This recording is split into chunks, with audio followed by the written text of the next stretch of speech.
configured, as done in another video, automated Kickstart installations are fairly simple. All you need to do is include the desired Kickstart file on an appropriate device and start the installation process. We assume the installation is done over a network server, so you don't have to change CDs. Let's start the Red Hat Enterprise Linux 5 installation process. When you get to the initial installation screen, you need to know how to call the Kickstart file from appropriate media. For example, if I've set up the Kickstart file on a USB key, I could cite it with a command such as ks for Kickstart, the Kickstart file being on a hard drive of some sort. On some USB device on the first partition, some trial and error may be required.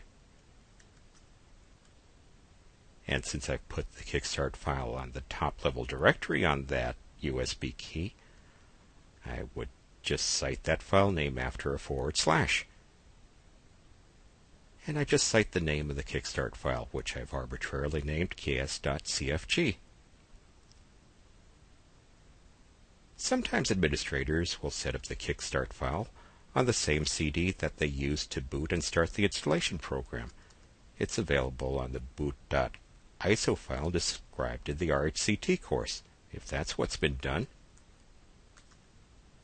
just say it starts from the local CD-ROM. And let's say I've put the ks.cfg file on the top level directory on that CD-ROM. The final option we'll actually test out is with a Kickstart file on the local floppy drive. The first floppy drive most commonly is associated with the dev fd0 device. If I put it on the top level directory of the floppy, I cite it as follows.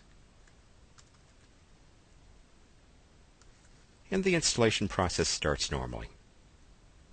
We'll see in a moment that it actually goes through the installation screens automatically because it takes the input that you've put into the Kickstart file.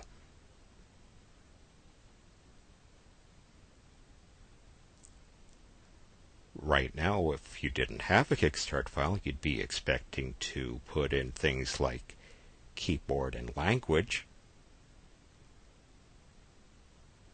But the Kickstart file proceeds on its own. The directives in the file are automatically fed to the installation program.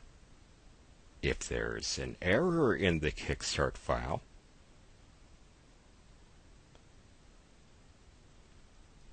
or insufficient information, it'll stop and request your input. And that's not necessarily a bad thing. It allows you to test an automated installation before rolling it out on a substantial number of computers.